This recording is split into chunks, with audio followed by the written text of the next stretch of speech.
Remember when this country used to believe in whistleblowers? If you blew the whistle, you got book deals, you got 60-minute interviews, free dinners for life. But if you blow the whistle against Biden, you get thrown out in the street, and the left assassinates your character. These whistleblowers that testified today had this to say about the FBI. My oath, however, did not include sacrificing the hopes, dreams, and livelihood of my family. In weaponized fashion, the FBI allowed me to accept orders to a new position halfway across the country. They allowed us to sell my family's home. They ordered me to report to the new unit when our youngest daughter was 2 weeks old. Then, on my first day on the new assignment, they suspended me, rendering my family homeless. They refused to release our goods, including our clothes, for weeks. All I wanted to do was serve my country by stopping bad guys and protecting the innocent.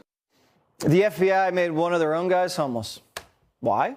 Because he blew the whistle on the FBI cooking the books. The whistleblowers here before us today have described incentive-based payments related to increasing the number of criminal investigations. This sounds eerily similar to the Saints bounty gate. If folks remember that. And that scandal, coaches would pay players cash bonuses for hits that would result in injuries to other players. And the head coach was suspended for an entire season. Somebody at the FBI needs to be suspended. The more cases an FBI field office had, the bigger the end of the year cash bonus was for who's ever in charge of the office. So what do you think happened? The FBI opened cases on everyone for anything. If you just happened to be in D.C. on January 6th, you probably had a file opened on you. Have a certain flag flying outside your house? The FBI handbook says you're a terrorist. That guide identified certain things that made people more likely to be deemed a threat or terrorists, didn't it? Yes. Was the Betsy Ross flag in the terrorism symbol guide? It was. And what about the Betsy Ross flag makes someone more likely to be a violent extremist? I wish there was a reasonable explanation for that. And instead of cracking down on real criminals, FBI officers got sent into school parking lots. You used to go after the worst of the worst, didn't you? Yes, I believe so. You went after people who looked at child porn. Yes. And then you were in the parking lot of a school board meeting, taking down the information of parents. What happened to the cases that you were working to protect our communities from the worst predators that exist? I was told they were not to be resourced, and then after I was suspended, they were handed off to local law enforcement. Wow, so the FBI just decided it was more important to have you in that parking lot of that school board meeting than getting the worst of the worst away from people that they could harm. That's correct. Now, if the FBI says white supremacy is the #1 threat to democracy, then the FBI can make a fortune investigating everything. A parent, a flag waver, a Catholic, a gun owner, you name it. It's open season on all of us. All they have to do is open up an investigation and they get paid for it. But if you try to blow the whistle up the chain of command, you get your whole life taken away from you. If one of your really good friends, your former colleagues, came to you and said, I have this thing that is being covered up, and I think the American people need to know about it, what advice would you give them? I would advise them not to do it. The FBI will crush you. This government will crush you and your family if you try to expose the truth about things that they are doing that are wrong. And we are all examples of that.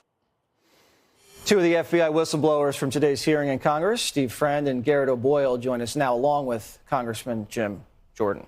So, Garrett, we have evidence that they were handing out cash bonuses for the amount of investigations they opened? To some degree, yes. It's a little more complicated than that, but there is a system in the FBI where the executive management does get a cash bonus if they get gold check marks in certain criterias. So you're not actually looking for crime. In a way, you're creating crime. In a way, yes. And do you believe that by designating white supremacy as the top terrorist domestic threat in the country, it kind of allowed the Bureau to, I don't know, open up investigations on pretty much everything and everybody? It certainly helped. And how do you feel, and how does your family feel after you guys have gone through all of this? we're just trying to do the right thing for this nation, and if that means even becoming homeless at the hands of the FBI, then we're willing to do that. We're willing to sacrifice that. Do you think the FBI can be salvaged, saved? What? I pray that it can be, but I don't know if it truly can be. It's going to take a lot of work. It's going to take a lot of brave men and women inside the FBI and outside the FBI to ensure that it gets back on course and working for the American people in the way it's supposed to. Steve, you've been on primetime before. Are there enough agents in the Bureau that have a good heart and have some stones and are going to be able to stand up to this craziness? I think that there are a lot of really good people that are just waiting to see what happened, what was brought to the forefront today during this hearing. And I think that Garrett and myself and Marcus Allen, we brought the information. Certainly the Republicans on the committee were very receptive to that information. And we sort of laid the groundwork for people to feel that they can be protected as whistleblowers.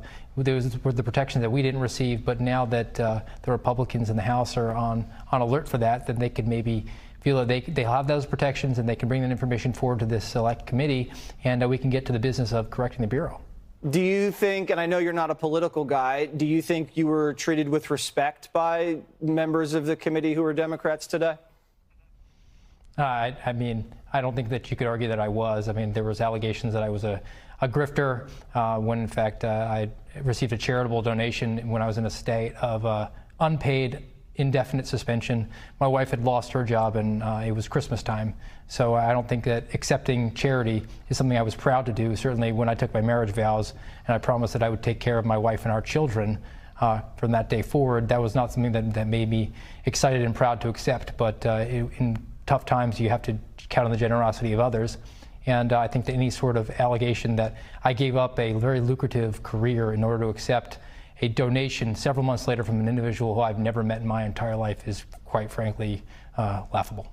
Congressman, the FBI is playing hardball, and now they're firing whistleblowers, essentially making them homeless. The Democrats are assassinating their character. The media is not even covering this. Do you think the FBI is going to get away with this? Are you ever even going to have another whistleblower from the Bureau?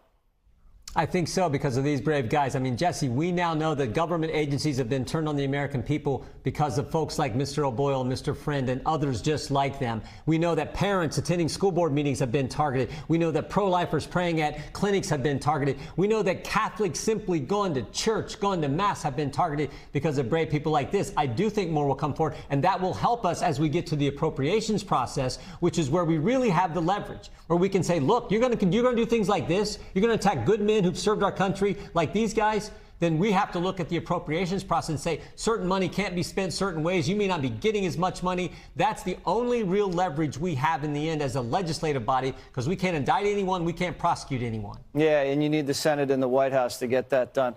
Steve, Garrett, you guys are incredibly brave. You're patriots, and I just want to thank you for all of the service that you've provided to this great nation over these many, many, many, many years. And my best goes to you and your family during this tough time.